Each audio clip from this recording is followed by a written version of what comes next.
Bem-vindos ao Tomos Revelados, um podcast no qual desmistificamos o RPG de mesa através de traduções e comentários.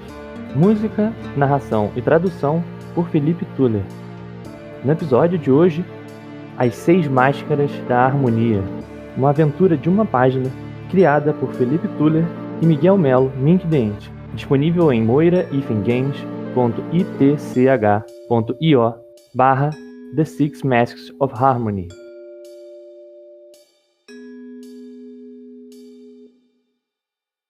O destino do mundo está em jogo, entre luz e sombra. Uma feiticeira descobriu como acessar o Templo da Harmonia. Desde então, dia e noite não seguem mais seu ciclo natural. A feiticeira nunca mais foi vista.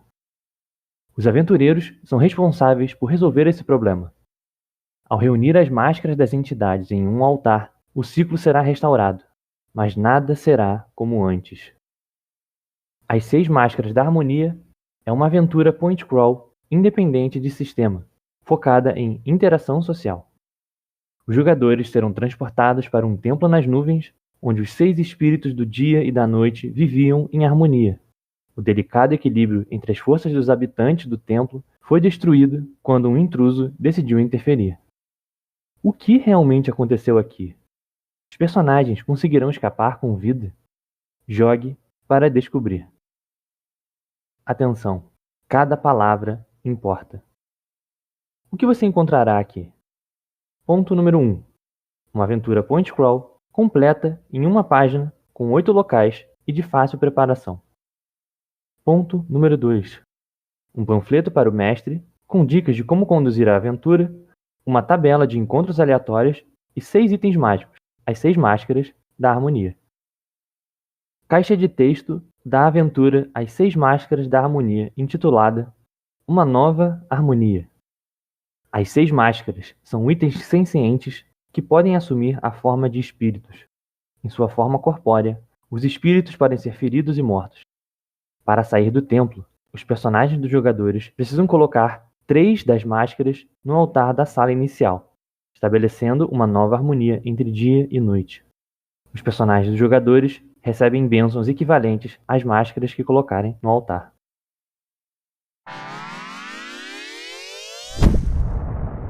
Salve, salve pessoal! Aqui é o Felipe. E aqui é o Mink.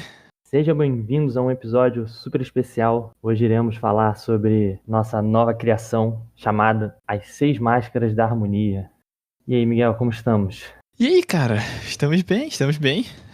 Aquela correriazinha de pré-tomos, né? Que a gente sempre vai se organizar e tal. Pô, e, cara, no último tomos a gente comentou ali que eu tava na vibe do Inuyasha, né? Então a gente continua, só que, cara, dos últimos tempos, até te enchi o saco no WhatsApp também.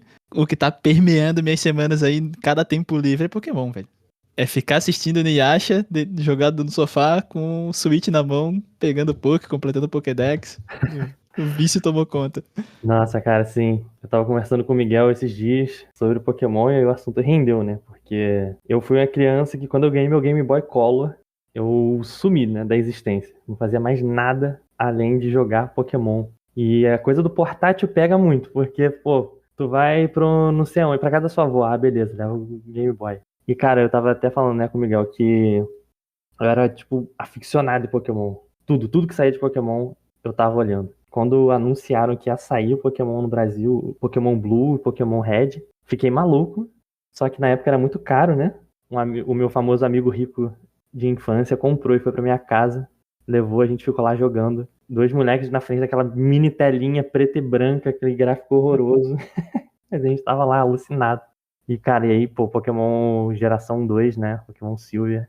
Eu tinha praticamente Game Boy só pra jogar isso. Quando que você começou a jogar, cara? Qual foi o seu Pokémon de início? Eu comecei pela Gen 3 ali, o Rubi, Safira e Esmeralda, e eu comecei, cara, até nesse nosso papo foi massa que rolou aquela nostalgia braba, né? Que fazia tempo que eu não pensava sobre, de quando eu tinha começado. Porque o meu foi na pegada de sem PC em casa, né? Só aquele lance de lan house, assim. Na verdade, tinha PC, mas sem internet. E aí, gostava muito de ir nessas bancas de revista e tal, ficar folheando lá, né? Pá, eu olhava as revistas maneiras e tal. Ia folheando sem nem entender muito qual que era a moral e fuçando ali. E aí, um dia eu peguei uma level up e nela tinha uma área só sobre Poké. E aí eu pirei, né? Eu falei, caraca, jogo do Pokémon? Tá ligado? Nem sabia que existia. E aí comprei a revistinha e levei na casa do primo rico, né? O famoso primo que tinha videogame, tinha computador e internet. E aí lá ele me falou, não, cara, isso daí dá pra baixar, bem de boa, só me trazer um pendrive. E aí, cara, a partir daí foi só alegria, porque descobri que tinha vários jogos de poker, que dava pra curtir um monte, sem precisar estar conectado na internet, né, de escada. Então, passava os dias jogando pra caramba. Mas assim, acho que mais do que essa geração, eu joguei o Fire Red, Left Green ali, foi talvez o que eu mais tenha zerado, porque desde lá das antigas eu venho zerando sempre, sabe? Ah, bate aquela vontadezinha, o cara volta pra canto, vai lá pegar os pokés de um lá e matar a saudade, né? Cara, e com o emulador pô, mão na roda, né? Tá tudo ali, rapidinho você baixa, joga. Exato. E engraçado porque eu conheci o jogo do Pokémon por uma revista também, a famosa e saudosa Pokémon Clube. Caraca. Eu lembro que eu comprei a primeira edição da Pokémon Clube, e aí, não sei se foi na primeira ou na segunda que tava anunciando, né, que ia ter no Brasil. E aí, pô, a galera lá na escola, aqueles moleques de 10 anos de idade, tudo maluco, caraca, o jogo do Pokémon, não sei o quê. Sim, cara. E marcou muito, né, essa coisa de joguinho com pet, né, até hoje é meio insuperável pra mim. A sensação do Pokémon de você ter seus pets, criar aquele vínculo, assim, com os seus bichinhos, né. O que é muito doido, porque o jogo, mesmo com gráfico zoado, o fato de você botar o nomezinho do bichinho, ver ele subindo de nível, né? Dá uma sensação de uma conexão muito grande, né? Uma história engraçada, né? Porque nessa coisa de jogar no emulador, a graça foi que no emulador a gente podia fazer uma emulação do cabo Game Link. Uhum. Que essas primeiras gerações você precisava ter literalmente um cabo, conectar o cabo no Game Boy e no outro para você trocar os Pokémons, lutar e tal. E aí, quando eu consegui um emulador que podia simular isso, pô, fiquei maluco. Aí foi eu e meu irmão mais novo, meu irmão do meio, no caso, jogando, né? E aí tem aquela coisa, você só pode ir na área de troca e de batalha depois que você faz algumas coisas do entre aspas, tutorial do jogo. E a gente ficava jogando acelerado pra poder chegar lá e fazer aquela coisa de tipo, pô, primeiro você me passa todos os iniciais, aí você reinicia, aí cada um fica com um Bulbasaur, um Charmander, não sei o quê. E aí, eu sou 3 anos mais velho, né, que meu irmão do meio. Então eu era um pouco mais velho, já tava acostumado, já tinha jogado Pokémon antes. E aí ele tava lá com seus Rattatas nível 2, Pidgey nível 3. E eu já tava lá no grind, né? Fazendo, pô, queria evoluir meu Bulbasauro pra Ivysauro antes do primeiro ginásio. Aí a gente tava lá testando essas coisas de trocar um Pokémon e tal, felicidade. Eu falei, pô, então vamos fazer uma luta aqui pra ver qual é desse negócio. E aí eu lá, com um bom irmão mais velho, sacana, amassei meu irmão do meio. Um Pokémon, matei todos os dele e eu só via ele com aquela cara, tipo, de choro, assim, meio triste. E aí quando acabou a luta, eu ganhei, né? Olhei pra ele e simplesmente começou a chorar, tipo, chorar tipo, muito, muito triste. Eu, cara, o que aconteceu? E aí ele perguntou pra mim, assim, naquela inocência de criança, pô, mas o que aconteceu com meus Pokémons? Eu, ué, morreu, pô, eles morreram e tal. E quando eu falei morreu, ele chorou mais ainda, tipo assim, não morreu. Eles não morreram, é só jeito de falar, você vai lá, leva no centro Pokémon, eles voltam, não, pode ficar tranquilo. Muito, muito apegado, né, com o Rattata nível 2 dele, que tomou um teco e foi pra 0 de HP. Ai, cara, pô, Pokémon é bom demais. Não, cara, não tem como. De pior que eu joguei, tu falou de game antigão com gráfico zoado. Cara, eu joguei o Crystal bem mais velho, já tinha passado muito tempo, cara. Já tinha as edições de DS ali na época que eu joguei o Crystal. E, mano, eu me amarrei demais, velho. Me amarrei demais e o bagulho Game Boy Color, né? Já tinha o bagulho DS ali, que é um 3Dzinho, pá, maneiro. E o Crystal eu ainda batia de frente fácil, sabe? Tipo, era muito, muito bem feito. Sim. E agora tá sendo especialzão, que é o primeiro originalzaço que eu tô jogando, tipo, na mão, num console, tá ligado? Da Nintendo, que eu nunca tive. Então poder pegar no Switch o Scarlet ali tá sendo aquela nostalgia monstruosa, né? Até tem umas coisas que rolam assim que eu falo, nossa, que bagulho idiota com os NPCs, sabe? Meu Deus. Aí minha esposa passa e fala, Mig, lembra que isso daí é pra criança. Aí eu falo, não, beleza. Deixa aqui completar Pokédex, capturar os bichos, que é irado. Pô, cara, assim, mas sem querer ser nostálgico e tal, mas que eu acho que tem uma coisa interessante, né, essas versões antigas do Pokémon e dos jogos dessa geração, do Game Boy Color, do Super Nintendo, os jogos não tinham muita dublagem, né? Então, primeiro que eles se baseavam muito no design sendo carregado, a ambientação muito carregada pela música, né? Então as trilhas sonoras dessa época eram incríveis, né? Pô, trilha sonora de Pokémon até hoje, que isso, cara? pra mim é um negócio imbatível, assim, também. Trilha sonora de Final Fantasy, né? De Final Fantasy Super Nintendo, PlayStation 1, né? Do tipo assim, pô, a música lá de você ir pra Elite 4, a própria luta de combate, pô, são coisas muito marcantes, né? Ah, mas aqui do centro Pokémon, né? Clássica pra caramba. É. Não, tudo muito icônico, né? A música lá da cidade de Lavender. Aham. É esquisito. Mas aí, além disso, tem o fator imaginação, né? Porque seu Pokémon é um bando de pixelzinho ali, super pouco detalhado, mas aí tem aquela coisa de você completar com a imaginação, né? Raramente vê o seu Pokémon, não tem essa coisa de você ver os Pokémons 3D passando. Então ficava tudo nessa coisa, né? Você imaginar a voz dos personagens, você imaginar como é que é o seu Pokémon, né? A luta tem pouco gráfico, então essa coisa, tipo, pô, o cara tá jogando Water Gun. Pô, primeira geração, 3 gotas d'água caindo na cara do outro Pokémon. É um negócio ridículo, Aham. assim. Mas, pô, aquela coisa, né? Tipo, você precisa de muito pouco ali naquele momento pra ser jogado num mundo de imaginação absurdo. Então, é uma geração de videogame que era muito legal por causa disso, né? Deixava essas lacunas que você, enquanto jogador, ia preenchendo. Acho que isso tem muito a ver com design de RPG também, né? Não, total, mano, total.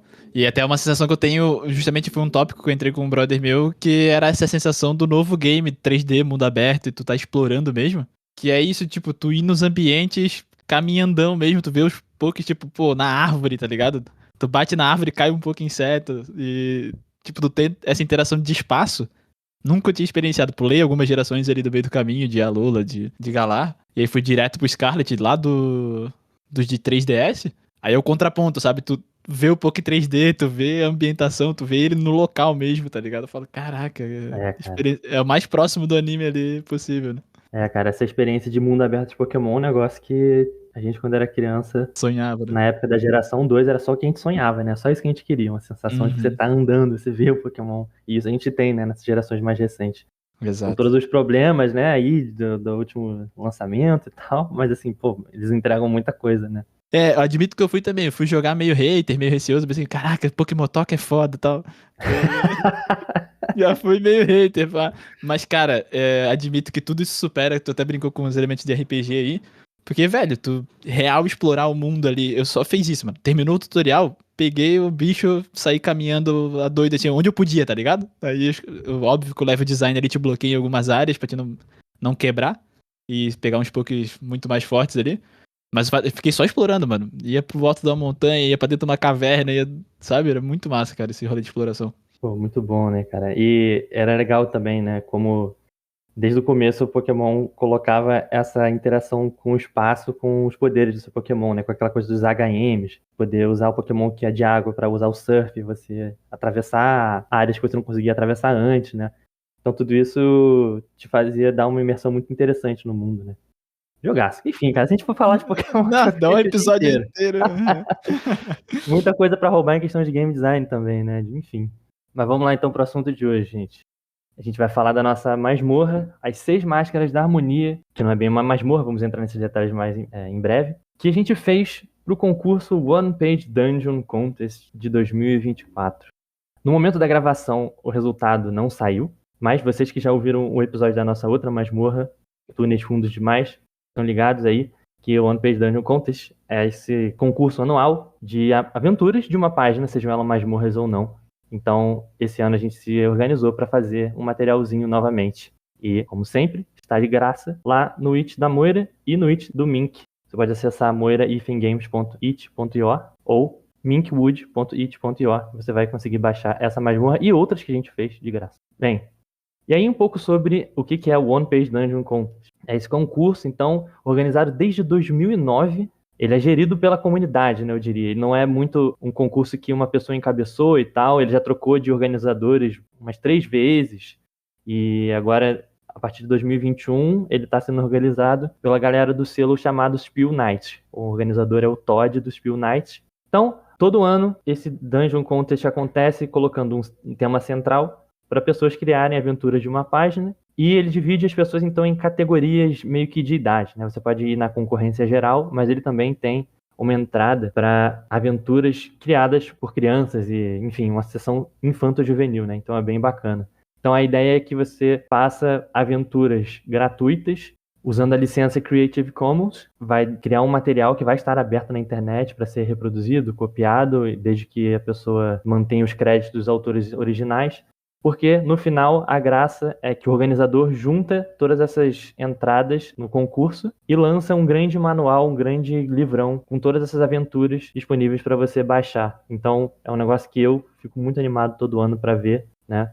Esse conjunto de aventuras gratuitas de uma página tem muita coisa interessante e muita gente botando a cachola para pensar em aventuras com o tema do ano, né? Cara, acho que esse é o ponto mais forte do concurso, né? O fato da temática ali, todo ano gera essa curiosidade de, qual que vai ser o tema da vez, né? Pô, esse aspecto da One Page eu acho...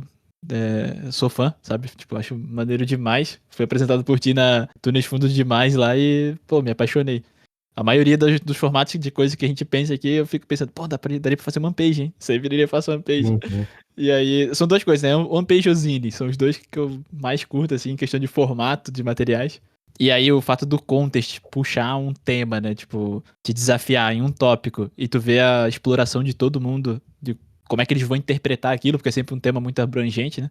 Isso é, pô, muito maneiro. E eu acho que a graça um pouco do formato da One Page Dungeon é justamente que dá um material muito fácil de usar, que na maioria das vezes nem precisa de preparação. Você puxa o One Page Dungeon e já sai jogando. As informações estão sempre muito bem definidas, muito pelo espaço mesmo que você tem para escrever as coisas. Então não dá para fazer uma aventura muito densa de conteúdo, de informação. É uma coisa que pede um design mais enxuto e mais direto. Então é perfeito para você encaixar no seu sandbox, no seu mundo aberto de RPG, ou simplesmente fazer uma one shot num dia e de repente que a galera da sua campanha longa faltou, ou para apresentar um sistema para alguém, ou um estilo de jogo, enfim, né? O formato do One Page Dungeon para um concurso assim é legal também, porque permite que pessoas que estão entrando nessa ideia de game design possam fazer um negócio e sentir que terminaram alguma coisa, né? Que eu acho que é muito importante, porque quando a gente pensa em RPG, a gente pensa em game designers que vão escrever livros imensos de 300 páginas, que o D&D exige que você faça 3 livros para você ser um game designer, e nada disso é verdade, né? Você pode começar pequeno, pode começar com uma One Page Dungeon, e ter aquela sensação de, poxa, olha só, fiz isso daqui, terminei um negócio, tá pronto, e vou apresentar para a comunidade. E aí ver, pô, 100 e poucas pessoas fazendo isso ao mesmo tempo é muito bacana, né? E acho que é justamente isso que me atrai também nesse concurso, que é a ideia de construção de comunidade. Todo ano tem, as pessoas estão sempre animadas para fazer. É muito movida por uma vontade de compartilhar. Eu acho que tem muito a ver com a proposta da Moeira Games, né? Fazer jogos acessíveis, fazer jogos que você pode apresentar para alguém que não tem essa, né? De só porque é uma página, porque é simples, é sem graça, né? Dá para fazer um negócio muito bacana, desde que você tenha a consciência do estilo de design que isso pede, né? Então acho que tem tudo a ver com essa proposta de game design enquanto como você falou, né? Alguma coisa que é impulsionada por uma diretriz e por um recorte e por uma restrição, né? Que ajuda a afunilar a nossa criatividade e colocar no papel de uma forma que você consiga, né? Mostrar ao invés de contar, né? Ao invés de escrever 3, 4 páginas do lore da sua aventura, você vai ter que conseguir contar isso de alguma forma mais imagético, né? Ali do mapa, dos desenhos, ou de palavras-chave, enfim, né? Tudo isso eu acho que contribui mais do que atrapalha para fazer um jogo interessante. Por isso que eu gosto tanto de One Page Dungeon. Exato, cara. A gente bateu um papo bem massa lá com o Balbi do Café com Dungeon, né? E foi um dos tópicos que a gente abordou bastante por lá, porque o limitador, tanto do tema quanto das regras de espaço e de formato, o quanto ele educa quem nunca projetou nada, né? Porque é o primeiro impulso que a gente tem. A gente vai botar um monte de coisa que a gente gosta e aqui nos bastidores, na hora que a gente for contar um pouquinho mais, vai ter bastante exemplo disso. Do quanto de informação que a gente tem que cortar, deixar de fora e limando, porque a folha tem um limitador ali, né? E aí se tu quer botar arte, pô, quanto tu vai investir em arte, quanto tu vai investir em texto, as coisas têm que meio que se casar. Então tu não pode nem encher de arte de uma forma desnecessária e nem encher de texto de uma forma desnecessária, né? Uhum. Então é muito focar, tipo assim, o que importa aqui pro game design? Porque querendo ou não, tem muita coisa que a gente vai colocar porque a gente acha legal e que não necessariamente importa, né? E às vezes até poderia gerar algum tipo de ruído, deixar um pouco mais crunch, né? Tipo, toda a experiência. Então, e se for ver também nesse ponto de formato, né? De ser prático, rápido, de encaixar, o quanto que tem surgido de folhetos também, né? Uhum. Que é outro formato também de uma página, só que tu usa os dois lados ali, tem um esquema de dobra, mas tem se popularizado, né? Atualmente a gente tá bombardeado e toda semana tem, sei lá, quantos lançamentos de RPG nacionais e internacionais aí. vai em qualquer grupo, certeza que vai ter no mínimo uns 5 links por semana aí da galera mandando que lançou alguma coisa, e como é que tu vai jogar isso tudo? Não dá tempo. Uhum. Então eu acho que por isso que tem se popularizado cada vez mais o lance de one page, de folhetos, que são materiais rápidos, fáceis de produzir, uma ideia bem centralizada que a pessoa pega, joga, fechou, sabe?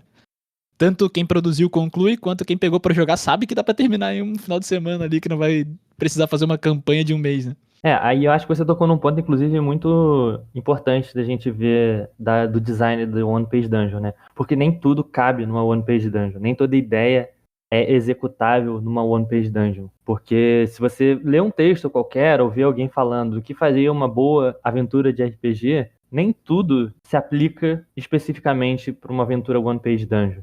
Então, eu acho que você vai ter que fazer um recorte, né? Por exemplo, nossa masmorra aqui de hoje é um bom exemplo, porque a gente podia fazer uma dungeon super delineada com corredores e salas e tal, mas não era muito esse o foco, né? Então a gente foi cortando as coisas e vendo o que era essencial da masmorra, né? Como eu coloquei lá no panfleto do mestre, que é um dos extras que está no Witch, vocês podem baixar lá de graça também. A gente tentou focar essa masmorra num aspecto mais social, um aspecto mais de conversa. É uma aventura menos de combate e mais de persuasão, intriga. Então, a gente foi vendo que não fazia muito sentido a gente tentar fazer essa exploração de masmorra que a gente está acostumado na OSR, de ver se tem armadilha, ver o que tem do outro lado do corredor. Não era sobre isso que a gente estava tentando explorar, né? E acho que esse é um dos grandes ganhos da nossa aventura, que eu acho que, sim, modéstia à parte, é o que a gente conseguiu fazer bem, né?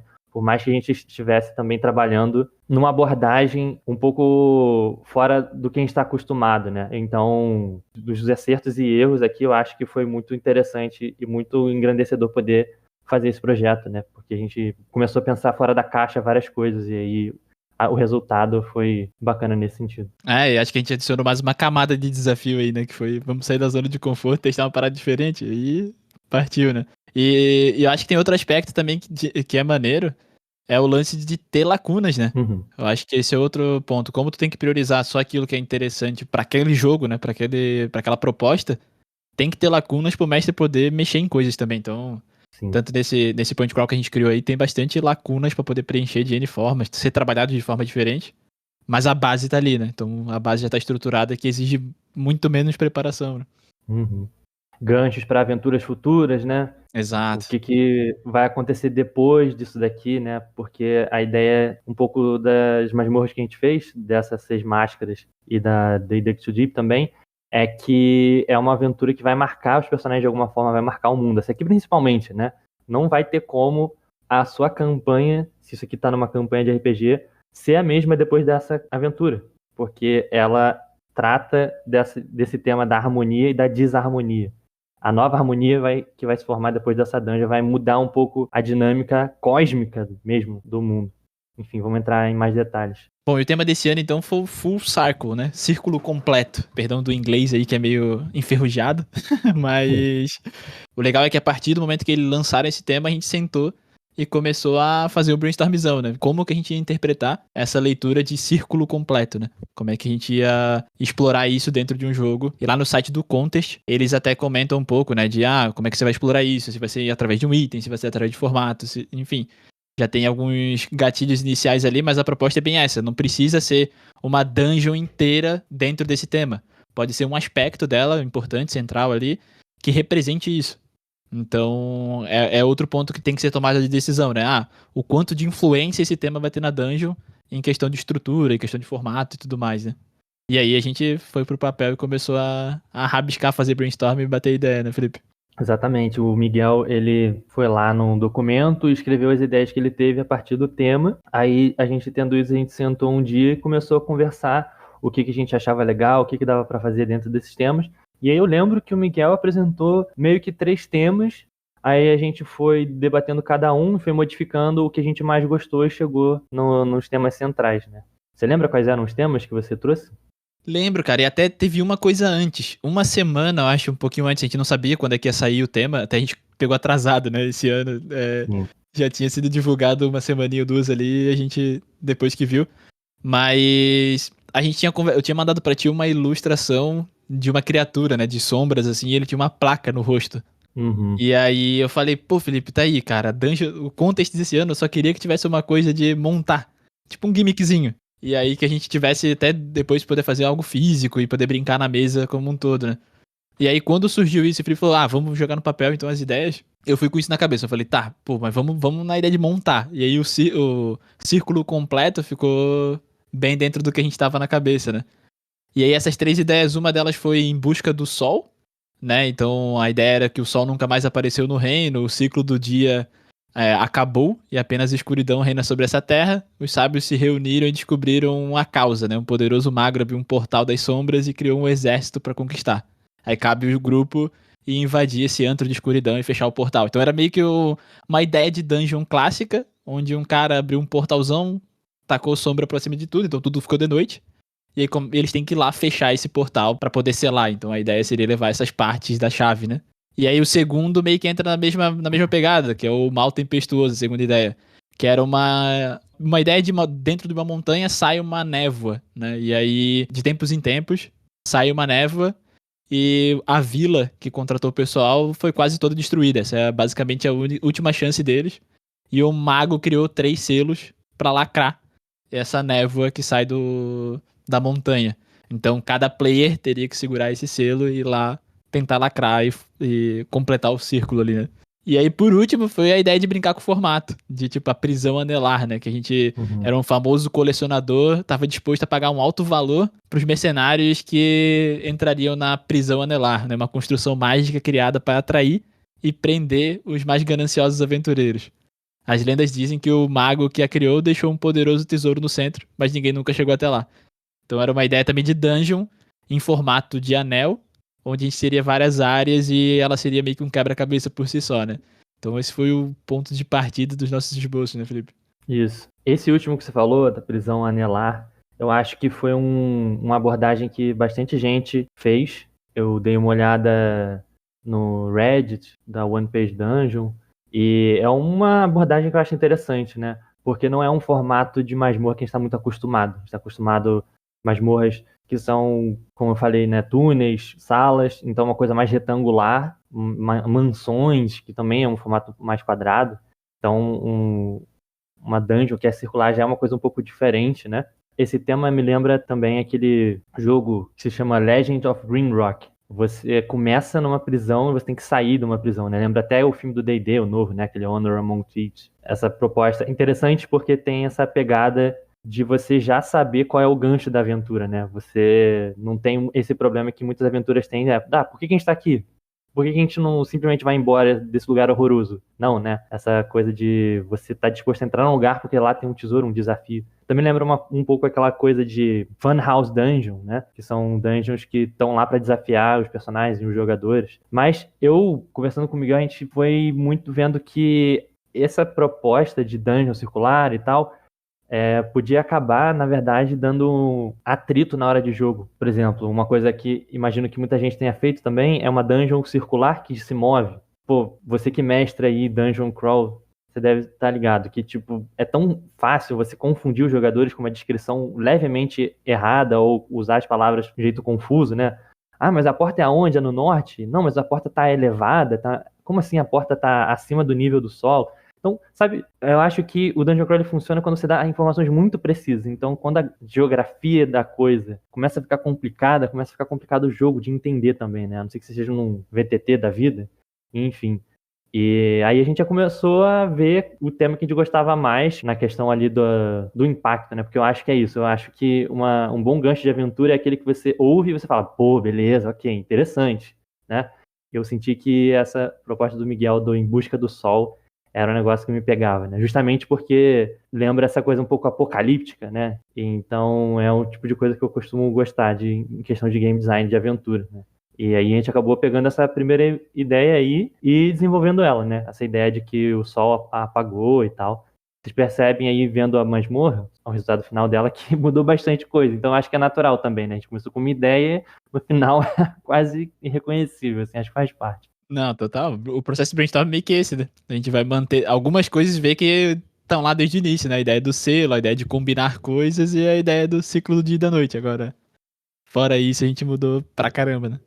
Uhum. Então, aí sobre o formato da dungeon, né? Porque eu mencionei que rapidamente a gente começou a descartar a ideia de que era uma aventura de exploração espacial. Tem exploração espacial, né? Você tá ali movendo de uma sala para outra, explorando lugares diferentes, mas não tem essa granularidade de olhar, como eu falei, né? Olhar as paredes e ficar olhando o ambiente, né? É mais uma coisa de essa sala tem essas funções, esse aqui, esse personagem. O que você vai fazer, né?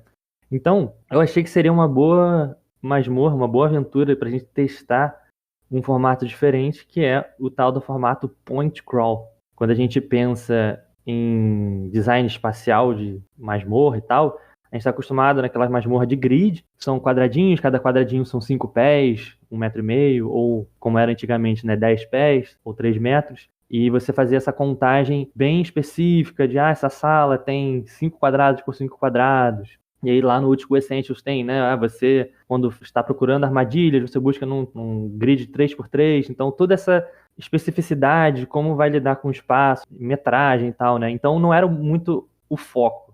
E aí, eu propus ao Miguel a gente explorar, então, essa ideia de point crawl. Então, o point crawl, para quem nunca ouviu falar disso, é um conceito de design de exploração que não é tão difundido quanto, por exemplo, um hex crawl. Provavelmente vocês que estão ligados em aventuras de OSR, NSA estão mais ligados, né? Que é essa exploração de mapa com hexágonos, que você explora um hexágono e aí cada hexágono tem não sei quantas milhas, você consegue fazer uma coisa que você faria num dungeon em larga escala, né? Enquanto no dungeon são quadrados de 5 pés, o mapa da região é em hexágonos de X milhas, né?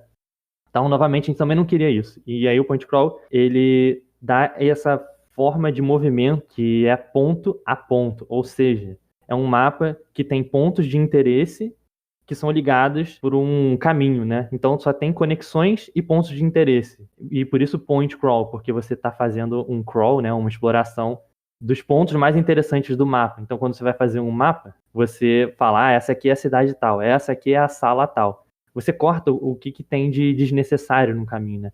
E é um tipo de design que tem muito em jogos de tabuleiro. Por exemplo, você que já jogou o jogo Eldritch Horror, ou um que eu gosto bastante também, o Fury of Drácula. É exatamente isso, né? Um point crawl, no sentido de você tem um espaço, uma trilha para um lugar para o outro, que pode ser do jeito que você quiser, né? E aí o tipo de trilha é importante também. Vocês vão ver isso na nossa masmorra também, que é a trilha normal, a trilha a pé, aí como é no Eldritch Horror, né? Você pode fazer uma trilha de trem, que é uma trilha mais pontilhada. Você pode fazer uma trilha de barco, que é uma trilha que é pintada de azul. Define quanto tempo você gasta de um lugar para outro, qual é a dificuldade, se você precisa comprar um ticket de trem, por exemplo, como é lá no Eldritch Horror, para você pegar um trem, você tem que pagar um ticket de trem.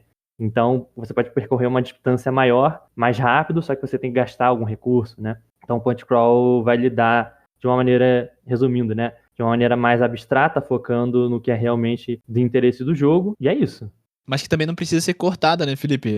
A gente tá comentando aqui que é uma forma de abstração, assim como no X-Crawl, mas da mesma forma, quando tu vai de um X pro outro, não é como se desse um teleporte, né? Tem uma certa viagem ali que pode ou não ser explorada dependendo do estilo da mesa, dependendo da necessidade. Sim. Ter encontros aleatórios e coisas do tipo, né?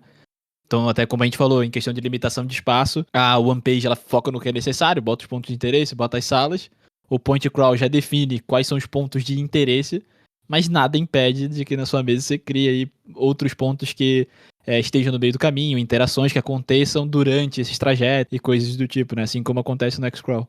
Exatamente. E assim, essa ideia do point crawl, até onde eu sei, foi uma coisa encabeçada por um blog de um cara chamado Chris Kutalik. Vocês que ouviram um episódio das 6 culturas de jogo, vocês vão lembrar que em determinado momento, o autor lá do Retired Adventurer fala desse cara como alguém que deu algumas ideias de design para o que seria a OSR e a NSR, né? No blog dele chamado The Hills Cantons, ele escreveu lá em 2012 um texto que ele apresentava esse formato, né? O texto era chamado Crawling Without Hexes, The Point Crawl, ou seja, crawling, explorando sem hexágonos. E aí ele explica da seguinte forma, bem sucinto, ele fala assim, né? Tô citando o texto agora.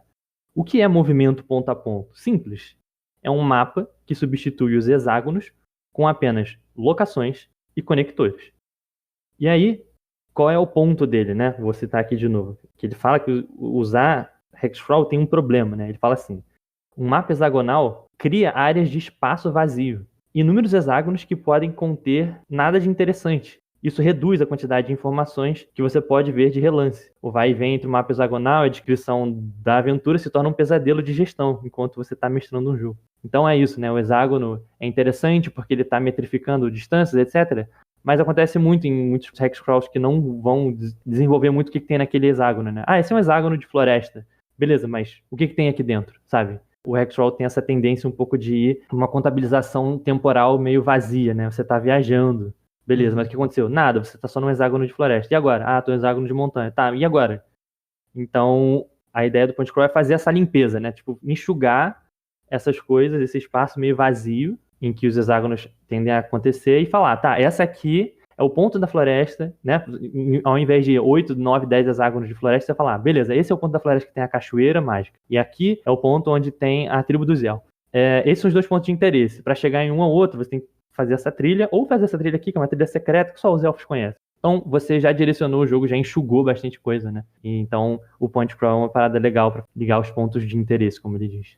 E até assim, a gente, de novo, não tem certo ou errado, que é a proposta de jogo, né? Então, a proposta do point crawl é ser um pouco mais enxuta, mas eu comento isso porque eu sou um dos que gosta muito de X-Crawl, mas não gosta desses espaços vazios. Então, quando eu monto os X-Crawl, eu monto quase no formato de point. Não sei se tá dando pra entender, mas eu dou zoom, sabe? Eu gosto de jogar a exploração de X em zoom. Então, eu gosto, tipo, cada X com pontos de interesse bem determinados e ir de um pro outro não demora tanto.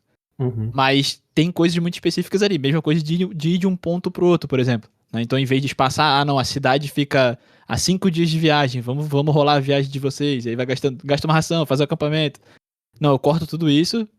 Basicamente, tu roda vários X em um dia só, porque tu tá interagindo com vários pontos de interesse, né? E eu sei que tem várias pessoas que fazem nesse formato, eu acho super maneiro. Então, de novo, é proposta de jogo, né? Dá pra explorar ambos os estilos de uma forma mais sintetizada, assim.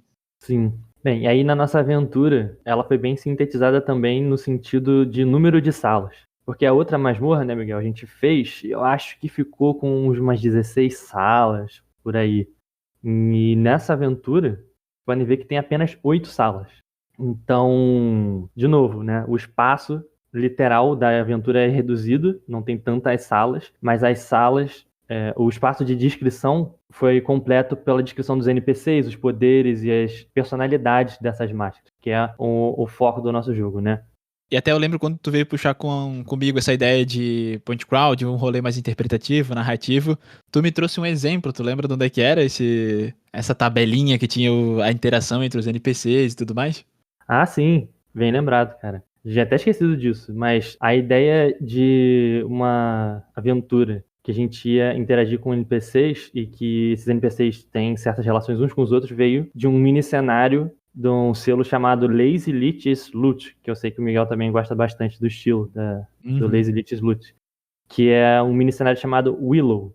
É basicamente um cenário meio melancólico, meio triste, perto de uma floresta e tal. E aí, uma das coisas legais, né, desse cenário é que tem uma tabela de relações dos NPCs. Então, num eixo tem os NPCs todos, no outro eixo tem eles de novo. Então, o NPC A e B, qual é a relação deles? Amigo. Aí tem um símbolo lá falando, eles são amigos. NPC A e NPC C, qual é a relação deles? Eles não se conhecem. E aí tem todo esse grid bonitinho da relação dos NPCs, né? Então, a minha ideia era trazer essa troca cruzada entre os NPCs. Um NPC que não gosta do outro, que gosta do outro, mas o A gosta do B, mas o B não gosta do A. Aí a ideia, então, da masmorra era isso, né? Um espaço pequeno demais pra gente demais. E as alfinetadas e os desencontros que os NPCs vão dar uns com os outros. E eu achei muito maneiro quando você trouxe esse ponto, porque é isso, da mesma forma que a gente explora uma dungeon pra tentar entender o que tem lá, em questão de espaço, né, em questão de tipo, por que isso daqui é assim, por que essa parte desabou, por que tem esses bichos morando aqui, essa relação entre os NPCs também muda por causa da personalidade, por causa de alguma atitude que rolou, por causa de algum interesse, né, então, da mesma forma vai ter que rolar uma exploração dos players no sentido social ali, de trocar ideia pra tentar entender um pouco do que tá rolando, né. Sim. Vocês já ouviram aí um pouco da descrição da masmorra no começo do episódio, mas pra lembrar, né, o que é a masmorra? Qual é a ideia central? As 6 Máscaras da Harmonia tem esse nome porque esse é um templo que a gente criou pensando que ele era um templo que regia o controle dos astros, do Sol e da Lua. É um templo que mantinha funcionando esse ciclo da noite e do dia. E aí a ideia é que antes da aventura começar, uma feiticeira entrou nesse templo, descobriu como é que acessava esse templo, e lá tinham esses 6 espíritos, simbolizados por 6 máscaras diferentes. Então, 3 espíritos da noite e 3 espíritos do dia, que viviam em harmonia. E a chegada desse componente estranho, dessa feiticeira, meio que causou um desbalanço. Esses espíritos saíram do altar e da estátua onde eles estavam contidos. E então a ideia é que cada uma dessas máscaras vai para um canto e tem algum interesse diferente, né? Quer fazer alguma coisa, quer fazer alguma amizade com alguma outra máscara, enfim, né? E aí os jogadores então eles têm que ir lá porque esse desbalanço causado pela feiticeira fez com que o ciclo do dia e da noite, e aí entra a ideia do full circle, né? Parou de funcionar. Então, tudo indica que tem a ver com esse templo. Entrando lá, então eles vão poder reorganizar a harmonia dos astros do dia e da noite através da coleta dessas máscaras. A ideia, então, é que tinham 6 máscaras, mas essa estátua inicial quebrou. Agora só tem espaço para 3. E aí, como eu falei lá no folheto do mestre, a ideia de colocar 3 máscaras ao invés de 6 aponta o ideal de design de desbalanço. Então, 6, um número par, tinha uma harmonia. Eram 3 máscaras da noite, 3 máscaras do dia.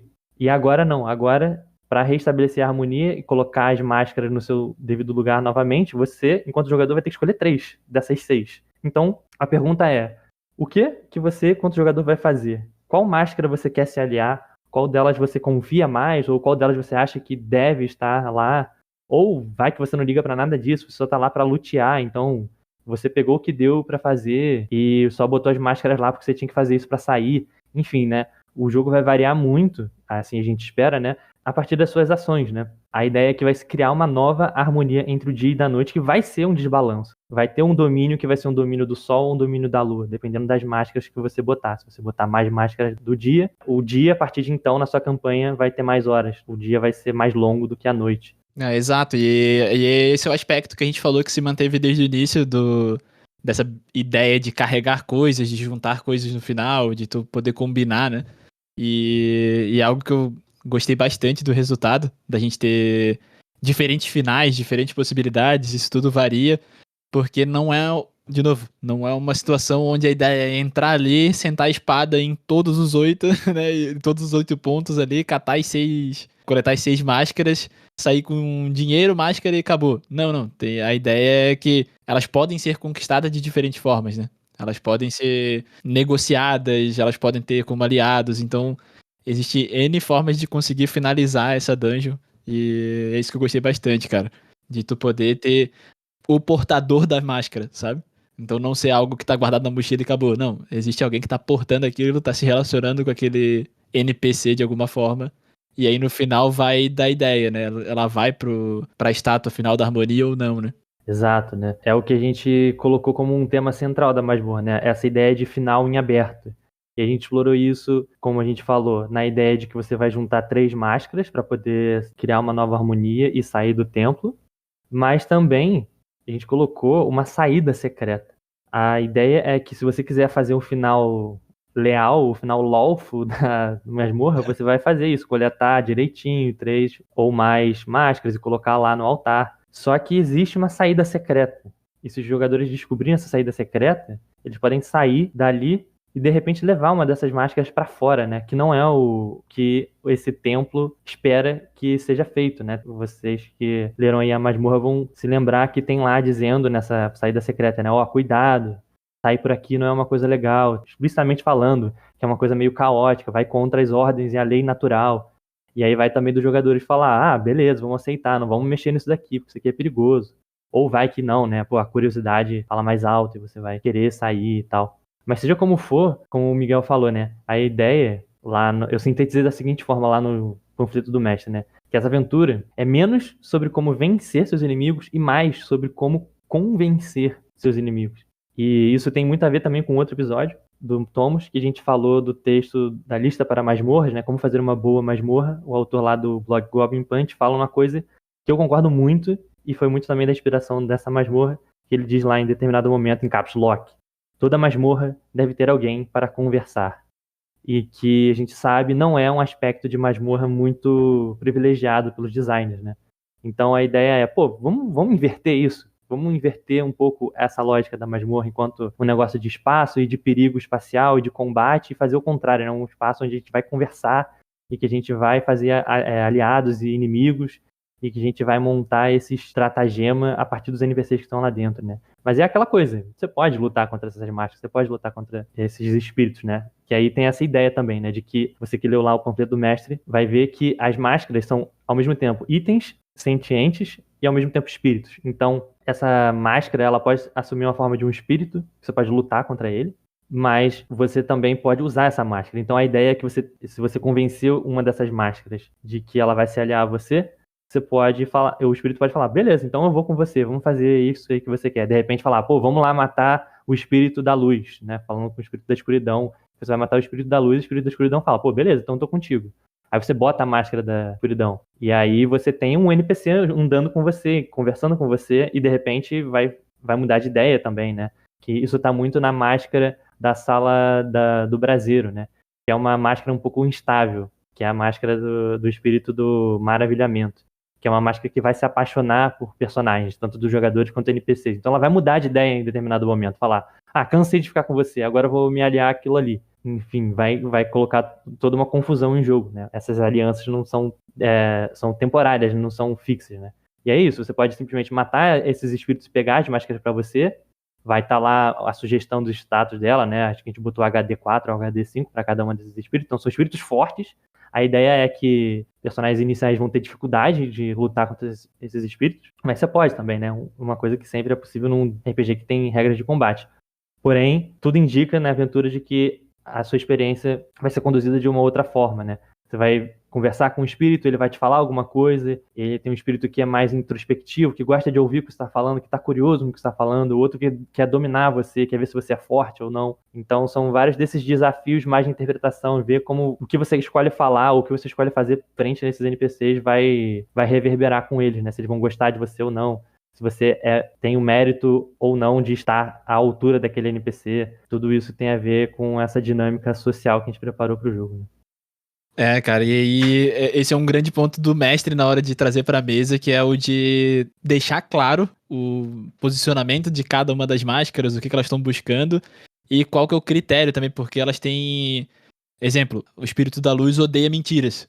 Então o portador, vamos dizer que eles negociem, que eles convencem o espírito da luz, né, e beleza, ele decide se aliar e vai ajudar a restaurar essa nova harmonia. Ele tá ali com os jogadores. Em determinado momento o portador mente, ou algum aliado mente, o espírito vai se posicionar. Porque, de novo, ele é um item, mas ele também é um ser pensante. Então ele não vai ficar tolerando à medida que as coisas forem acontecendo, ignorando as próprias razões, né? Uhum. Então é bem esse o ponto. Às vezes um espírito difícil de lidar é mais fácil subjugar mesmo, e aí cabe a decisão dos jogadores, né? De tipo, cara, não dá pra gente lidar com esse bicho, vamos só sentar a porrada, matar e a gente fica com o item, sabe? Tipo... Porque eles vão ter que ponderar isso porque é questão de recurso também, né? Do quanto eles vão estar dispostos a se arriscar pra poder controlar, o quanto eles vão querer levar na lábia.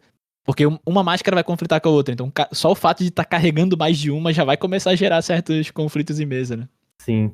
E aí você pode simplesmente destruir esses espíritos pra acabar com esse problema do posicionamento, né? Exato. E aí também acho que uma coisa no subtexto da masmorra pra mim tem a ver com o quanto que os personagens vão abrir mão ou não dos seus ideais frente a essas máscaras, né? Que de repente o seu ladino não vai querer fazer uma abordagem super honesta, porque ele consegue as coisas na lábia, ele consegue as coisas enganando as pessoas. Pra ele é muito mais fácil fazer assim. Então, espírito da luz tá fora de cogitação. Ou então não, né? Aí tipo, o ladino fala isso, mas aí o guerreiro do grupo fala, não, olha só, eu acho que a gente tem que fazer isso, aquilo, porque, pô, é um espírito que vai ajudar a gente. Se a gente falar isso, a gente pode falar com o espírito da luz, depois falar com o espírito tal. Então a gente vai sair daqui muito mais fácil. Enfim, tudo isso tá em jogo, né? Os NPCs, os personagens dos jogadores. Mas, além dessa coisa de conversa, eu gostei muito da sala que a gente fez, pra mim é uma das minhas preferidas, que tem o espírito da caça. Porque a gente tá falando o tempo inteiro que essa masmorra é uma masmorra sobre conversa. E aí, tem esse NPC que tá um pouco fora da curva, e justamente, né, o fato desse NPC que gera silêncio, gera um contraste que, na verdade, ajuda a ressaltar o problema da dungeon, né? Que numa dungeon que você tá falando, ouvindo, o som é um elemento importante, de repente, você chega nessa sala em que a presença desse espírito causa silêncio absoluto no ambiente. Então, é uma coisa que vai causar um contraste e os jogadores vão pensar, opa, peraí, tá acontecendo um negócio aqui, né? Você tá num lugar onde tem um rio, imagina, né? Você tá num lugar, numa floresta, tem vários animais, tem um rio correndo, então aquele barulho de rio corrente, de repente, o mestre fala, ó, vocês deram 2, 3 passos para perto da curva do rio e tudo ficou em silêncio. De repente o jogo muda, né? E aí tem esse espírito lá, não só gera silêncio, mas que é um espírito mudo. E aí que entra a graça do espírito, né? É que a presença do espírito gera o silêncio no ambiente, porém, tem uma coisa que ainda funciona, que é a voz. Só que esse espírito, ele sente dor e desprezo quando ouve vozes. E então, chegar perto desse espírito e negociar com ele parte também de uma negociação meio não verbal, né? O quanto que os jogadores vão fazer isso bem vai depender um pouco deles descreverem, né? O que eles estão fazendo, os gestos que eles estão fazendo, se eles fazem uma reverência para o espírito da caça, mostram que estão guardando a arma, vai pegar eles de surpresa e exigir uma nova forma de criatividade ali, né? Como que eles vão lidar com esse espírito? Onde essa forma fácil de convencer as pessoas, de repente esse ladino tá acostumado a passar tudo na lábia, beleza, agora ele tomou uma rasteira, né? Puxaram o tapete dele. E agora, como faz? Se falar, qualquer coisa já causa um desconforto para esse espírito. O que eles vão fazer? Né? É o tipo de coisa que gera muita dinâmica diferente de mesa pra mesa, né? Como aqueles jogadores vão estar lidando vai mudar muito de cada vez que o mestre for rodar essa aventura em mesa. E a gente tá falando bastante sobre conversar, sobre ser uma dungeon focada em papo, enfim, entender e colaborar com os NPCs. Mas todos os ambientes e toda a influência daquele espírito, como são seres mágicos, impactam bastante na mesa e em jogo mesmo, né? Porque aqui no espírito da caça com essa questão de ficar mudo, o espírito da cachoeira, com mudar o clima do ambiente, em ser orgulhoso, ter desafio, a cachoeira mesmo ser um problema de terreno, o espírito do braseiro, né, que também tem umas dinâmicas bem diferentes lá, a sala do braseiro. E então, cada ambiente que os jogadores forem entrando vão ter experiências diferentes de jogo mesmo, né, que vão estar desafiando a ficha, né, e a criatividade dos jogadores. Exato. E a gente brincou muito com essa ideia de o que seria a sala na hora do dia e na hora da noite, né? Uhum. Então, o point crawl ele entra no sistema de contagem de tempo no seguinte: você passa da sala 1 para a sala 2, mudou, o ciclo da noite e do dia mudou. Você chegou lá à noite. A sala da flor, a sala 5, tem lá uma sala tomada por uma dessas plantas noturnas, uma dama da noite gigantesca de 20 metros de altura no centro, e lá em cima tem um espírito da escuridão, acordado, olhando para você. Você vai poder interagir com o seu espírito. Porém, se você chega nessa mesma sala de dia, ela é simplesmente uma sala vazia que tem uma planta pequena no meio da sala com um pedestal. É uma sala que muda completamente o que vai acontecer ali, né? Você pode esperar para chegar à noite e ver o que tem, ou pensar, pô, tá meio suspeito, de repente vamos para uma outra sala. Então, não é que não existe exploração espacial, né? Existe, mas me parece que a gente focou mais numa questão do tempo, né? No sentido do ciclo do dia e da noite, né? Dia e noite variam, na maioria das salas, o que está acontecendo lá, né? E você pode explorar isso também. Salve, salve, pessoal! Aqui é o Felipe de Outra Dimensão, interrompendo essa transmissão para dizer que se você está curtindo nosso episódio de hoje e quer ajudar o projeto do Tomos Revelados a seguir em frente, considere apoiar a gente no Apoia-se. É só entrar em apoia.se/MoiraGames e escolher uma modalidade de apoio que faça sentido para você. Gente, tem apoio lá que custa a mesma coisa que uma passagem de metrô, você paga uma vez por mês e de quebra ainda ganha recompensas exclusivas que só os nossos apoiadores têm acesso, como cargos exclusivos no nosso Discord, acesso antecipado aos episódios do Tomos Revelados e muito mais. E caso você não consiga apoiar financeiramente no momento, você também pode ajudar deixando um comentário, um like nesse episódio no YouTube, uma avaliação de 5 estrelas no Spotify ou compartilhando o episódio com seus amigos nas suas redes sociais. Seja como for, muito obrigado por estar ouvindo esse episódio e muito obrigado também por seguir nessa jornada com a gente. Agora, sem mais delongas, de volta para a aventura de hoje. Bem, e aí uma boa one-page dungeon pede também, né, um bom layout, um bom controle do espaço, do design e principalmente de ilustração de mapas interessantes, e isso daí a gente sabe que o nosso amigo Mick Dent é mestre. E aí vamos ouvir então o que o Mick Dent tem para nos dizer aí dos insights das inspirações para esses desenhos super maneiros que apareceram lá. Cara, então, quando a gente trouxe esse ponto do point crawl, né, quando a gente veio com esse aspecto do point crawl pra essa homepage, admito que eu fiquei tipo, tá. Porque boa parte das referências que tu vai olhar na internet são muito abstratas, né? Como tu não precisa de tanto recurso visual porque são pontos de interesse, não tem explorações que tenham ultra detalhadas e coisas do tipo. Então, as dungeons acabam tendo uma noção espacial, de elementos muito mais presente, né? E aí eu fiquei pensando, tá, como é que a gente deixa os pontos interessantes, então, né? E a ideia foi transformar os pontos em construções mesmo, pra brincar com essa ideia, né? Então, em vez de ter o ponto desenhado e só um ícone ali, a gente ambientar cada um dessas localizações, né? Como eu comentei, a ideia surgiu dessa criatura de meio intangível ali com uma placa no rosto, quando a gente viu lá no início. E eu mantive isso ao longo do tempo aí, falando, Felipe, pô, lance de espírito, cara, de ser algo intangível, vão deixar só as máscaras como algo, tipo, icônico ali, mas o corpo dá pra interpretar de diferentes formas, sabe? Tipo, é uma parada meio intangível, ou se for tangível, eles têm diferentes formas, e a gente brincar com isso, mas o ponto principal é a máscara sólida ali, né? Esse é o ponto de interesse. Aí, cara, é um ambiente onde a gente tava brincando no Templo do Céu. A nossa ideia lá, quando a gente começou nos rascunhos, no brainstorm, a gente falou muito do panteão grego, né? Na questão de construção dos espíritos e tudo mais. E aí eu falei, tá, pô, então vamos total pra um templo nas nuvens. Vamos pirar na ideia e ir pra uma ambientação completamente estranha, né? Bem na pegada que a gente vem falando nos últimos tomos aí desse ambiente de exploração estranha. E as criaturas já são bizarras, então assim, é tudo no lúdico, né? E aí até tem aqui alguns rascunhos que eu vou postar lá no Insta depois, fazer um postzinho dos bastidores dessa One Page. E os desenhos iniciais a gente, nossa, mudou demais, porque a ideia lá no iniciozão era realmente ter as máscaras conectadas uma nas outras, né? Não tinha essa grande estátua da harmonia ali. Era formar uma espécie de selo, uma espécie de construção de círculo. Então seria quase como um círculo cortado, dividido em três. E aí as máscaras se completariam e juntariam pra formar um círculo completo, que é o tema ali no geral, né? Mas eu gostei muito mais dessa solução final que a gente teve ali de... Tá, é uma estátua que foi quebrada mesmo, que foi danificada. Quem tava querendo manipular toda essa ideia de ciclo sabotou mesmo. Então metade da estátua tá destruída, daquele ser estranho.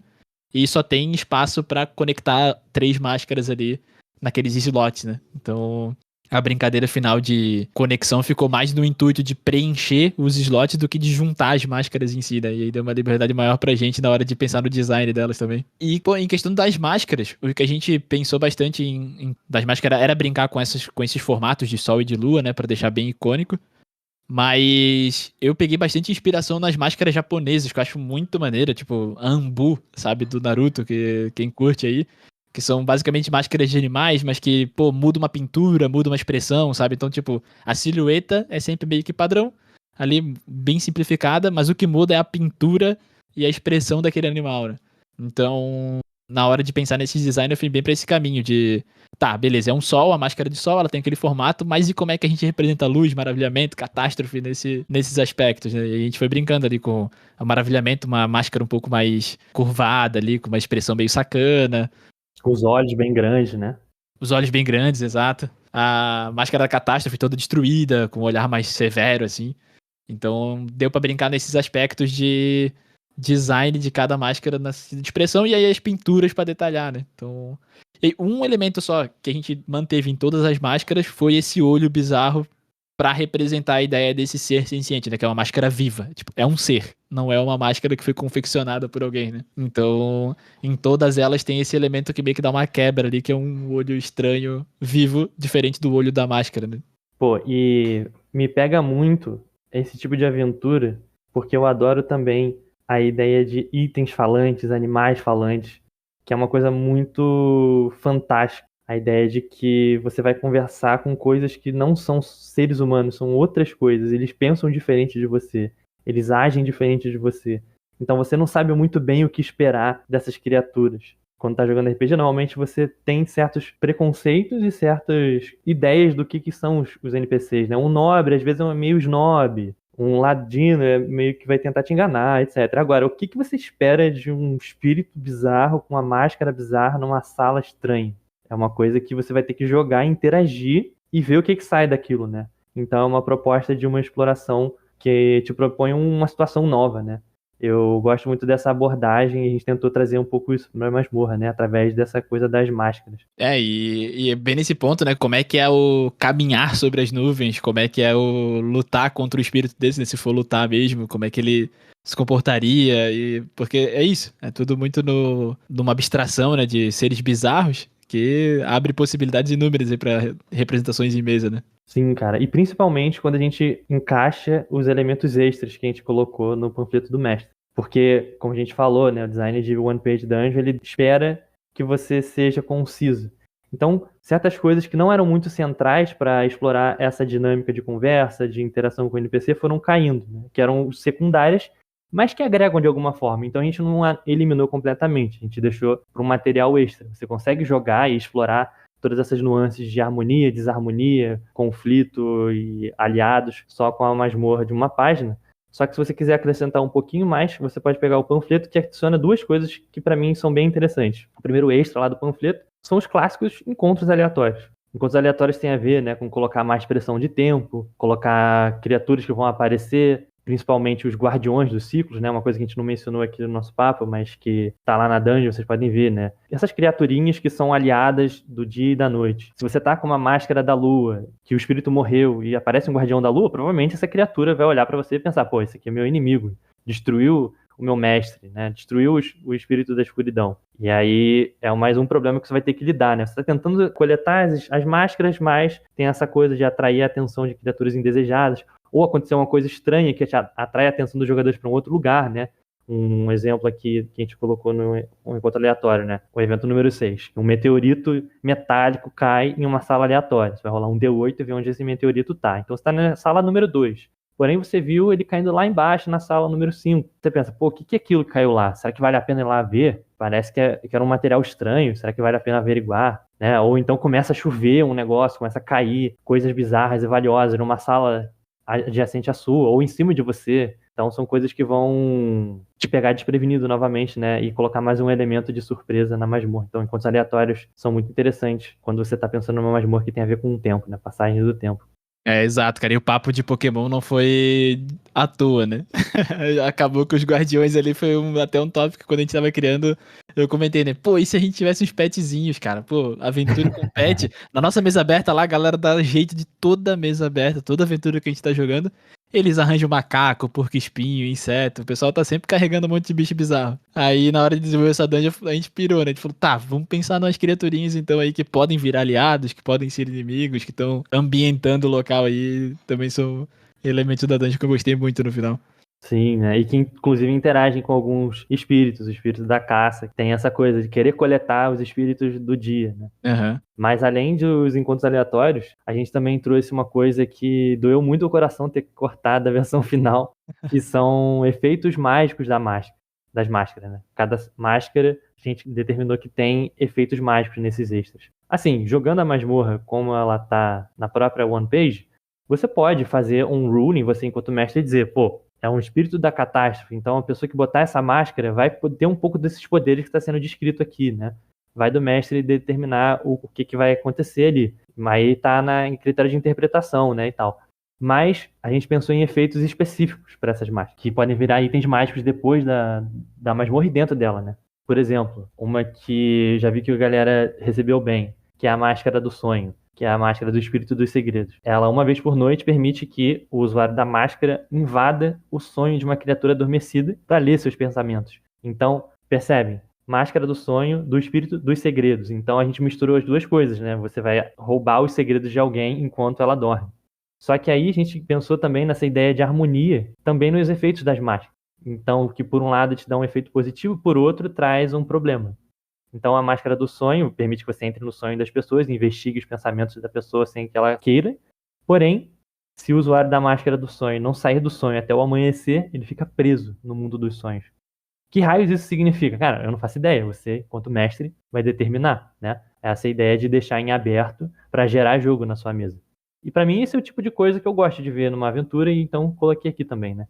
Que é uma coisa que vai colocar a sua história para um outro lado. De repente vai virar uma aventura onírica depois de ver essa máscara que faz esse efeito estranho. Então, um outro exemplo, né? A máscara do espírito do maravilhamento. essa máscara permite que o usuário faça com que uma criatura deixe de ficar agressiva por alguns momentos. Então você usa seus poderes de fascinar as criaturas para ela parar de te bater. Né? Algo muito interessante para uma aventura, como a gente falou, de interação social. Só que aí essa máscara, enquanto ela estiver sendo usada, causa sentimentos intensos para as pessoas que estão à sua volta. Né? A presença do usuário da máscara do fascínio faz com que seres em volta do usuário variem o seu sentimento entre medo e atração, e com o passar do tempo o usuário pode perder o controle do personagem ou atrair criaturas indesejadas. Então essas máscaras causam um impacto positivo e negativo, né? Independente da sua vontade ou não. Usar essa máscara é uma coisa que vai impactar o jogo de alguma forma. A gente tentou fazer isso em todas elas, né? Uma coisa, inclusive, que a gente vai falar no próximo episódio, fiquem ligados aí, sobre bons itens mágicos, né? Porque, na minha visão, e vários autores e designers concordam, bons itens mágicos não são itens que têm usos passivos, tipo aquela clássica coisa, a espada mais um, que dá mais um de dano, né? Você até esquece que ela é mágica. Isso não é mágico, né? Mágico tem a ver com uma coisa maravilhosa, uma coisa esquisita, fora do normal, sobrenatural. E foi isso que a gente tentou trazer nos efeitos da máscara, né? Não tem muito essa coisa de, ela dá um D6 de dano. Ela previne dano de fogo, né? A gente tentou fazer umas coisas um pouco fora da curva. E acho que ficou bem legal. Total, cara. Não, e não é à toa a Máscara do Sonho ter sido bem recebida, porque quando a gente desenvolveu também, que chegou nessa etapa, começou a pirar ali das possibilidades de jogo, né? E eu gosto muito desse aspecto também, de tipo, ter impacto na mesa, tanto positivamente quanto negativamente, né? Então, as coisas que o pessoal pode fazer varia, o jogador pode interpretar aquele poder e usar de forma diferente, dependendo da máscara, e o impacto negativo que vai ter na mesa também vai gerar muita dinâmica diferente, né? Isso eu acho muito foda. E aí tem que considerar que, além de tudo isso, se foi uma relação negociada ali de parceria, a máscara ainda tem o pensamento de poder trocar ideia enquanto tá tudo isso acontecendo, né? Então é mais uma fonte de informação, ou talvez mais uma fonte de aprendizado pro player ali, enquanto tá com o espírito, poder negociar com ele, trocar ideia e aprender a controlar, enfim, eu abri muitas portas aí nesse processo, né? Pô, exatamente, né? Porque você pode fazer a abordagem de você destruir o espírito que habitava a máscara, agora é só um item mágico normal, ou não, né? Isso que você falou, você pode fazer uma aliança com essa máscara, ele vira mais um NPC que tá fazendo uma relação meio simbiótica com o personagem, né? Exato. Tá ali com você o tempo todo e você tá trocando com ele, uma coisa meio Shaman King das ideias, né? Você viu um anime. Perfeito. E, cara, temos um tomo, então, um novo tomo nessa dungeonzinha, pra quem jogou a Tunas Fundos Demais aí. Verdade. Estamos com o novo.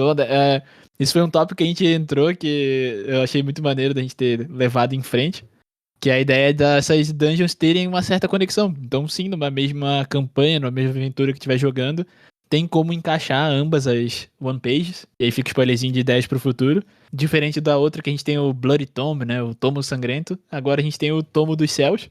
E aí é mais uma fonte de informação pros jogadores relacionada a um puzzle, né, Felipe? Que a gente tem nessa saída secreta. Exatamente. Parte da história misteriosa da masmorra e da intriga tem a ver com esse tomo, né? Que guarda um pouco o conceito da harmonia dentro da masmorra, né? Que a gente também deixou bem aberto. Quem criou esse tomo é um dos espíritos que tem isso daí, já estava aí. Quem construiu esse templo, né? Nada disso está definido. Então são lacunas que a gente deixa justamente para acrescentar nessa coisa de investigação. E aí o tomo, ele tem, além dessas coisas do lore da masmorra, ele tem também, né, algumas magias e tal, mas a ideia de um tomo poderoso é uma coisa que a gente está explorando, né, que a gente está fazendo meio que um multiverso das masmorras, né, você pode usar elas separadas ou não, mas se você usar, você vai poder coletar aí vários desses itenzinhos temáticos dos tomos secretos, enfim, que tem tudo a ver aqui com o nosso podcast. Perfeito. Pô, e pra fechar, a gente tem a saída da dungeon do modo padrão, né? De como é que a gente completa o objetivo dela. A gente comentou ali do possível puzzle com a saída alternativa, mas os jogadores podem sim ir negociando, trocando ideias, juntando aliados, entendendo, né? Vai ter um certo teor de posicionamento aí, de tipo, não, concordo com isso, não, isso aqui é meio pá, isso aqui tá meio estranho, não vamos compactuar com isso, vai rolar muito debate em mesa. Mas a ideia é que, como tenham finais diferentes, vai mudar de mesa pra mesa de acordo com os jogadores.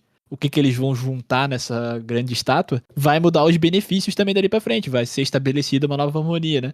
A gente montou 4 domínios ali, e aí, dependendo da combinação, os benefícios que os jogadores ganham por restabelecer mudam, né? A ideia é que eles sejam abençoados por esses espíritos a partir da conclusão ali pra poder sair da dungeon. E acho efeitos legais, assim, são efeitos que a gente pensou de uma forma mais permanente, um pouco mais abertos, assim, de ter um impacto real em mesa e de uma progressão narrativa, né? Uma progressão diegética. Então, dentro do jogo, eles ganharam alguma coisa, algo mudou no corpo deles, então não é questão de subir de nível, né? A partir do momento que eles fecham essa dungeon aqui, eles não são mais os mesmos, da mesma forma que o mundo acaba sendo afetado também, né? Então, se juntar 3 máscaras do sol, por exemplo, que daí eles decidiram assim, tá, não, vamos dar agora o controle pro sol, daqui pra frente quem comanda eles ganham imunidades a efeitos de doenças e venenos, né? O domínio da lua elimina a necessidade de dormir sem consequências negativas, então eles acabam tendo essa feição com a noite. O do crepúsculo, que a gente brincou com crepúsculo e alvorada, no sentido de 2 máscaras da lua e uma do sol, né? Então o crepúsculo prevalece ali e garante uma habilidade de detectar magia ao redor. E da alvorada, que daí é o contrário, 2 máscaras do sol e uma da lua, imunidade a efeitos mentais e ilusões. Então os jogadores acabam tendo uma progressão de personagens por conquistar esse desafio, né? Boa, cara, bem lembrado, né? Que é uma das conquistas dos personagens dessa masmorra. Não tá tanto nos itens mágicos, nos tesouros contabilizados com moedas e pedras preciosas. Até tem, né, algum nível disso, dessas recompensas materiais. Mas tem tudo a ver com a ideia da masmorra, eu acho, né? A ideia de que o seu prêmio vai ser um prêmio narrativo, um prêmio que tem a ver com a sua decisão. E como você falou, um avanço diegético, que vai te dar um novo poderzinho, vai marcar o seu personagem para sempre, a escolha que ele fez aqui dentro, né? Eu acho que é uma coisa que é sempre um ponto positivo desse tipo de aventura. Que ela não seja só, a gente foi lá num buraco, pegou uns negócios e esqueceu. Não, né? Não vai ter como esquecer, porque você agora tem um poder que vai marcar seu personagem pro resto do jogo. A gente deixou em aberto como é que é essa marca, né? Tipo, se vai ser só um efeito e é isso, aquele efeito mágico que tu anota na ficha, mas fica em aberto aí pra ter narrativa em cima de como é que eles podem ser marcados, às vezes fisicamente, às vezes, enfim, tem margem aí pra brincar, né? Uhum. Inclusive, a gente nem falou, né, se os espíritos em si sabem desses possíveis efeitos ou não, né? Mas pode ser uma coisa de negociação também. Então, mais uma coisa para as máscaras tentarem convencer os jogadores aí pro lado delas, né? Tem toda essa coisa em aberto também. Então, gente, esse é o nosso episódio de hoje. Espero que vocês tenham gostado de terem ouvido a gente falar um pouco mais sobre como foi criar e desenvolver essa aventura, as 6 máscaras da harmonia. Lembrando que, assim como as outras aventuras de uma página da Moira Games e do Link The Ant estão gratuitas, os links para baixar todas essas coisas vão estar na descrição. Então, se você curtiu e se você jogou ou não, se você achou bacana aqui o nosso trabalho, deixa um comentário lá no nosso It, segue a gente lá no Instagram, deixa um comentário lá também, passa para seus amigos, monta uma mesa com seus amigos e conta pra gente também, né? Caso você tenha jogado, qual foi a conclusão que você fez? Quais máscaras os jogadores gostaram, não gostaram, quais eles se aliaram ou não, qual foi o seu final, como que isso afetou o seu jogo. Todas essas histórias são muito bacanas de a gente ouvir, né? Muito por isso também que a gente gosta de ver esses resultados em mesa. Exato. Esse final, assim, variável, abre muita margem pra gente trocar ideia lá nos comentários, então pode puxar aí, galera, que a gente vai adorar saber. E lembrando também que a Tunas Fundo Demais, desde que ela saiu, a gente lançou mais materiais extras, então tem lá o Mini X, então já não é mais só One Page, porque a gente foi acrescentando coisas. E com certeza esse Point Crawl vai acabar recebendo uma coisa ou outra ao longo do tempo. Então sempre fique de olho lá nas novidades que a gente vai atualizando, tanto no Instagram quanto no Reddit e tudo mais. Exatamente, galera. Vai estar aí sempre disponível esse material gratuito para vocês jogarem. Tem bastante coisa lá. Tem 3 masmorras, como o Miguel falou, a They Dug Too Deep. Essa nossa primeira masmorra tem um mini hexcrawl, tem materialzinho extra também em panfleto, enfim, bastante jogo aí disponível para vocês. Então é isso, pessoal. Até o próximo episódio. Miguel, sempre um prazer trocar ideia com você. Foi massa demais a gente colocar a mão na massa, por mais que tenha sido difícil, né? Uma coisa que a gente não comentou muito, mas poxa, quanto foi trabalhoso e corrido fazer essa masmorra, não foi igual a outra que a gente pensou, né? Foi um tempo super apertado, eu tava com tretas na pós, o Miguel tava cheio de trabalho para fazer. Mas na raça e no suor terminamos a tempo, mandamos nos acréscimos ali, nos últimos minutos do segundo tempo, a gente mandou a nossa masmorra completa. E é isso, né? Não, é isso, cara. Não, sempre um prazer, pô. Com certeza vão vir mais e mais projetos juntos aí, é sempre ótimo trampar contigo e é isso, né, cara? Com emoção, né? Vamos com emoção. Sempre, sempre. Então é isso, galera. Um grande abraço pra vocês. Muito obrigado a todos vocês que ouviram até o final. Até o próximo episódio. Valeu, galera. Até a próxima. Você acabou de ouvir um episódio de Tomos Revelados. Tomos Revelados é um podcast produzido pela Moira Games, no qual desmistificamos textos sobre RPGs de mesa através de traduções e comentários. Se você gosta do nosso conteúdo, considere apoiar a Moira Games no Apoia-se. Basta entrar no link apoia.se/Moira Games. Você também pode conferir os nossos jogos e suplementos no it.io, no endereço moira-games.itch.io. Junte-se também ao nosso canal do Discord e participe de nossas mesas abertas e eventos. Este e demais links podem ser encontrados na descrição deste episódio. Boa jogatina e até a próxima!